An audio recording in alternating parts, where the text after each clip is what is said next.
क्या एक राजा सिर्फ एक छोटे से कबूतर के लिए अपने शरीर का अंग अंग काट कर तराजू पर रख सकता है? यह पागलपन नहीं, यह वह दया थी जिसने एक आत्मा को तीर्थंकर बना दिया। जी हां, यह वही राजा मेघरथ थे जिनकी आत्मा को हम आज 16वें तीर्थंकर भगवान शांतिनाथ के रूप में पूजते हैं। लेकिन उस दिन वह भगवान नहीं, वह एक राजा थे जिनकी मानवता की परीक्षा स्वर्ग में बैठे देवता ले रहे थे। सोचिए, स्वर्ग में देवताओं की सभा लगी है और वहां आपकी इंसानियत पर ही सवाल उठ गया है। दांव पर लगी थी राजा मेघरथ की जान, एक कबूतर का जीवन और पूरी इंसानियत का सम्मान। चलिए, आज हम आपको राजा मेघरथ के उसी महान बलिदान की कहानी सुनाते हैं जिसने उन्हें भगवान शांतिनाथ बनने की राह पर अग्रसर किया। स्वर्ग में इंद्र महाराज की दिव्य सभा सुधर्मा अपने पूरे वैभव में चमक रही थी।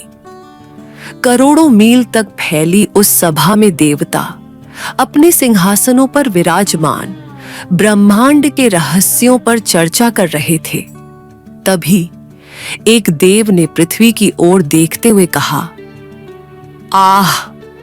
मृत्युलोक में भारतवर्ष के पुंडरीगिरि नगर में राजा धनरथ के पुत्र मेघरथ का शासन है। महाराज, क्या करुणा है उस राजा के हृदय में। उनके राज्य में कोई भी जीव दुखी नहीं है। वह ऐसे धर्मात्मा है कि अपनी शरण में आए किसी भी प्राणी के लिए वह अपने प्राणों की आहुति देने में भी संकोच नहीं करेंगे। यह सुनकर सभा में बैठे एक अन्य देव, जो अपनी तेज गति और उग्र स्वभाव के लिए जाने जाते थे, उपहास से हंस पड़े। उन्होंने कहा, आप भी क्या बात करते हैं। ये इंसान, ये स्वार्थ और भय के पुतले, इनकी दया केवल दिखावा है। जब अपनी जान पर बनाती है तो यह दया और धर्म सब भूल जाते हैं। कोई इंसान एक छोटे से तुच्छ पक्षी के लिए अपने प्राण क्यों देगा? यह असंभव है। पहले देव ने आपत्ति जताई, मैं राजा मेघरथ को जानता हूं, उनकी करुणा सच्ची है। बहस बढ़ने लगी, स्वर्ग में कोलाहल मच गया। तब देवराज इंद्र ने हस्तक्षेप किया। उन्होंने कहा, बहस करने से सत्य का पता नहीं चलेगा। यदि आपको राजा मेघरथ की परीक्षा ही लेनी है तो आप दोनों स्वयं पृथ्वी पर जाइए और उनकी परीक्षा लीजिए। आज यह तय हो ही जाए कि मानवता में धर्म और दया का अंश बचा है या नहीं। यह निर्णय होते ही दोनों देवों ने एक योजना बनाई। वह देव जिसने राजा की प्रशंसा की थी, उन्होंने एक भयभीत कबूतर का रूप धारण किया, और वह शंकालु देव जिसने मानवता का उपहास किया था, एक भूखे और क्रूर बाज के रूप में बदल गए। पलक झपकते ही दोनों देव स्वर्ग से मृत्युलोक की ओर उड़ चले। उसी समय पृथ्वी पर पुंडरीगिरि नगर के राजमहल में राजा मेघरथ पौषध व्रत का पालन करते हुए अपनी राजसभा में विराजमान थे। वह अपने दरबारियों और नागरिकों को तीर्थंकरों द्वारा दिखाए गए अहिंसा और करुणा के मार्ग पर उपदेश दे रहे थे। सभा में एक अलौकिक शांति छाई थी। राजा का मुखमंडल उनके धार्मिक आचरण के तेज से दमक रहा था। तभी उस शांति को चीरती हुई एक घबराई हुई चीख सुनाई दी। दरबार के खुले झरोखे से एक छोटा सा सफेद कबूतर आतंक से कांपता हुआ सीधा अंदर आया। वह इतना डरा हुआ था कि वह सभा के बीचों बीच चक्कर काटने लगा। उसकी सांसें उखड़ रही थीं। राजा मेघरथ ने जैसे ही उसे देखा, उनके मन में करुणा उमड़ पड़ी और इससे पहले कि कोई कुछ समझ पाता, वह कबूतर सीधा उड़कर राजा मेघरथ की गोद में आ गिरा और इंसानी बोली में कांपते हुए बोला, महाराज, मेरी रक्षा कीजिए, मुझे बचाइए, शरणम शरणम। राजा ने उसे अपने दोनों हाथों से ढक लिया और कहा, डरो मत, तुम मेरी शरण में हो, यहां तुम्हें कोई हानि नहीं पहुंचा सकता। वह कबूतर अब भी अपनी सांसें काबू में कर ही रहा था कि दरबार में एक अंधेरा छा गया। उसी झरोखे से एक विशाल बाज अपनी पूरी क्रूरता के साथ अंदर आया। उसकी आंखें अंगारों की तरह जल रही थीं। उसने सभा में चक्कर लगाया और राजा के ठीक सामने एक ऊंचे स्तंभ पर बैठ गया। उसकी तीखी नजरें राजा की गोद में छिपे कबूतर पर गड़ी थीं। पूरा दरबार सन्न रह गया। यह क्या हो रहा है? पक्षी इंसानी भाषा बोल रहे हैं। बाज ने अपनी कर्कश आवाज में कहा, हे राजा, जिसे तुमने अपनी गोद में छिपा रखा है, वह मेरा शिकार है।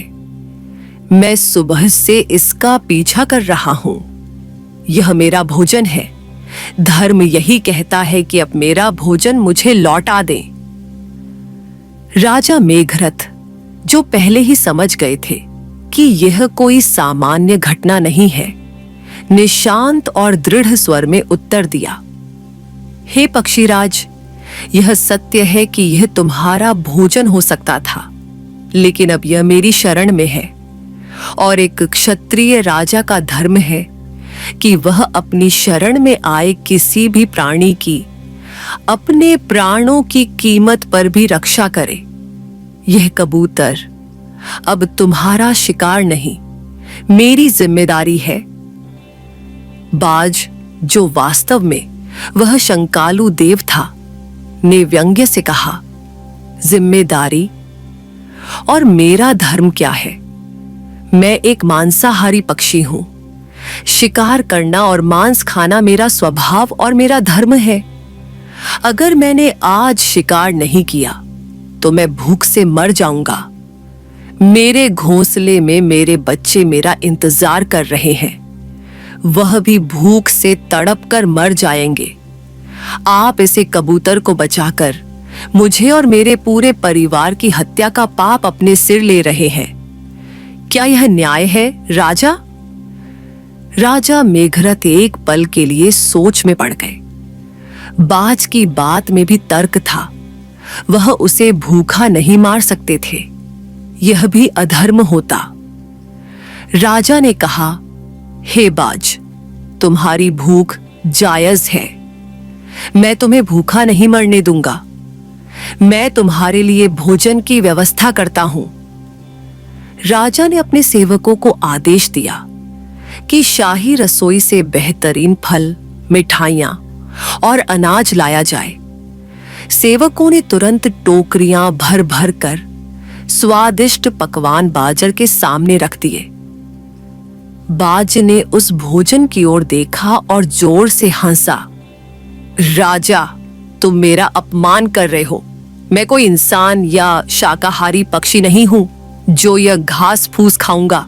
मेरा भोजन मांस है, मुझे मांस चाहिए। दरबार में सन्नाटा छा गया।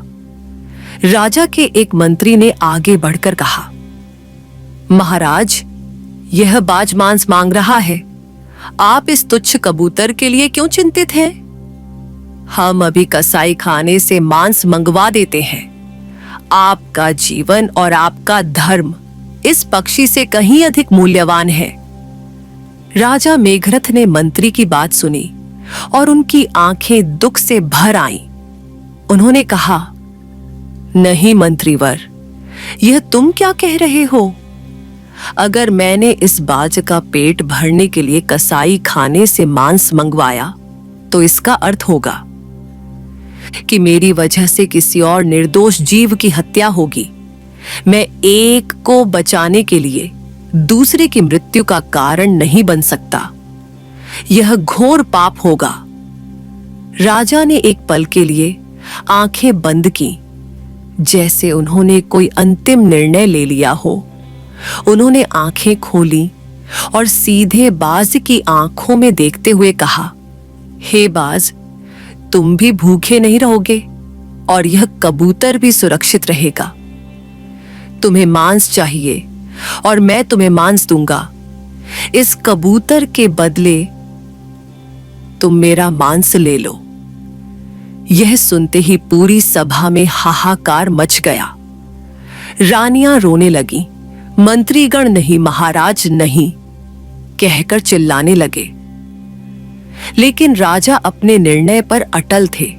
बाज जो देव रूप में था, यह देखकर चौंक गया। उसने सोचा नहीं था कि राजा यहां तक जाएगा, लेकिन यह परीक्षा थी और उसे यह परीक्षा अंतिम क्षण तक लेनी थी।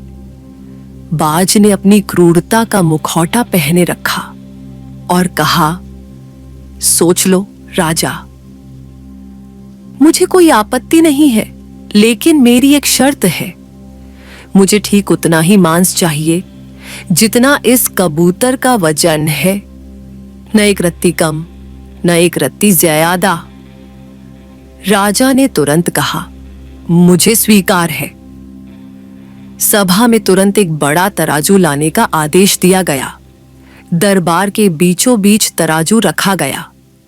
राजा मेघरथ ने कांपते हुए कबूतर को उठाया, उसे सहलाया और तराजू के एक पल्लड़े पर बिठा दिया। फिर राजा ने अपनी कमर से अपनी कटार निकाली।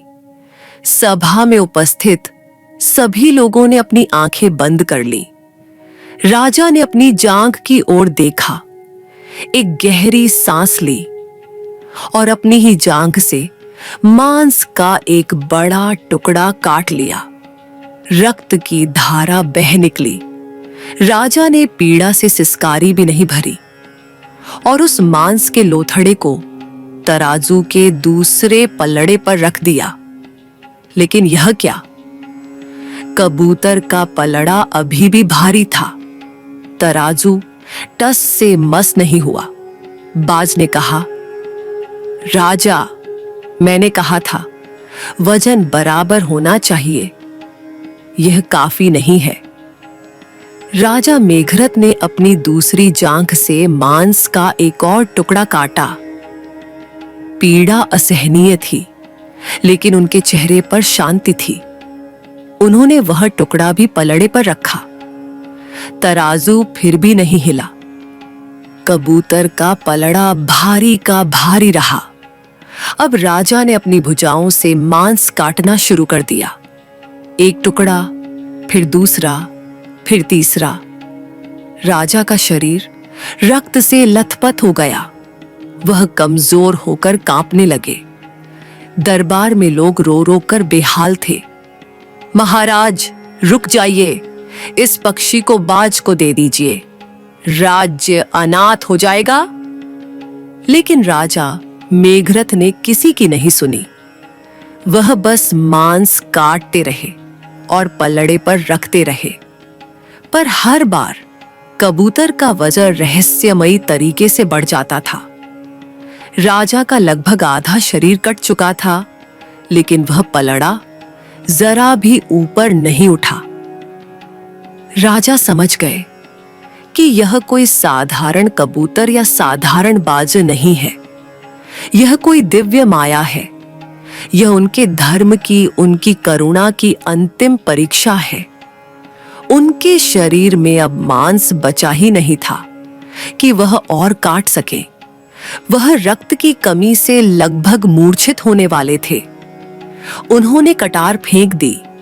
वह लड़खड़ाते हुए उठे और तराजू के पास गए। उन्होंने बाज की ओर देखा और कहा, हे बाज, लगता है मेरा सारा मांस भी इस छोटे से कबूतर के वजन के बराबर नहीं है। मेरा वचन टूट रहा है, लेकिन अब मेरे पास देने के लिए सिर्फ एक ही चीज बची है, मेरा यह पूरा शरीर, मेरा जीवन। यही वह क्षण था, यही वह असीम करुणा का भाव था जिसने उनकी आत्मा को तीर्थंकर नाम कर्म के पुण्य से बांध लिया। यह निर्णय इतना अभूतपूर्व था कि अगर आप अभी भी यह कहानी देख रहे हैं तो जैन संसार को सब्सक्राइब जरूर करें, क्योंकि जो आगे हुआ वो आपके होश उड़ा देगा। राजा मेघरथ अपने वचन को पूरा करने के लिए, अपने प्राणों की आहुति देने के लिए स्वयं उस तराजू के दूसरे पलड़े पर बैठ गए। जैसे ही राजा ने खुद को बलिदान करने के लिए पलड़े पर कदम रखा और आंखें बंद करके शांति से अपनी मृत्यु का ध्यान करने लगे, उसी क्षण एक चमत्कार हुआ। एक ब्लाइंडिंग दिव्य प्रकाश से पूरा दरबार चौंधिया गया, तराजू गायब हो गया। राजा मेघरथ ने आंखें खोली तो देखा कि उनका शरीर पहले की तरह स्वस्थ हो गया है।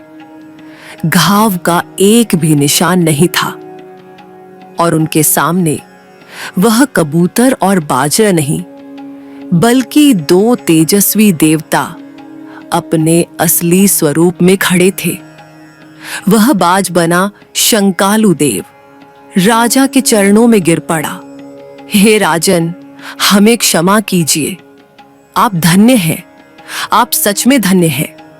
मैं ही वह अविश्वासी देव था जिसने स्वर्ग में आपकी करुणा पर संदेह किया था। मैंने आपकी परीक्षा लेने की धृष्टता की और आज मैंने अपनी आंखों से देख लिया कि पृथ्वी पर मनुष्य का धर्म देवताओं के वैभव से भी ऊंचा है। वह कबूतर बने देव ने कहा, महाराज, आपकी जय हो। आज आपकी इस करुणा और त्याग ने स्वर्ग की सभा में संपूर्ण मानवता का मान रख लिया है। देवराजेंद्र आपकी इस विजय के साक्षी बने हैं। दोनों देवताओं ने राजा मेघरथ की स्तुति की, उन पर स्वर्ग से पुष्पों की वर्षा की और उन्हें प्रणाम करके अंतर्ध्यान हो गए। पूरी राजसभा राजा मेघरथ की जय, राजा मेघरथ की जय के नारों से गूंज उठी। यह कोई एक दिन की कहानी नहीं थी, ये उस महान आत्मा के अनेकों भवों में से एक भव था।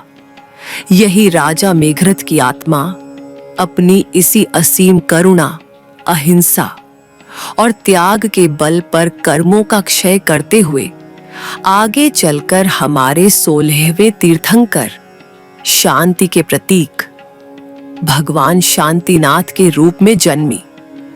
यह कहानी हमें सिखाती है कि दया और करुणा केवल शब्द नहीं है, यह एक कर्म है। यह सिर्फ दूसरों का दुख देखकर दुखी होना नहीं है, बल्कि उस दुख को दूर करने के लिए अपना सर्वस्व न्यौछावर कर देने का नाम है। हम आशा करते हैं कि यह कहानी आपके दिल को छू गई होगी। यदि आपको हमारा यह प्रयास पसंद आया तो कृपया इस वीडियो को लाइक करें, अपने मित्रों और परिवार के साथ शेयर करें और जैन संसार चैनल को सब्सक्राइब करना न भूलें। आप चैनल की मेंबरशिप ज्वाइन करके भी हमारे इस धर्म प्रचार के कार्य में सहयोग कर सकते हैं। धन्यवाद। जय जिनेंद्र।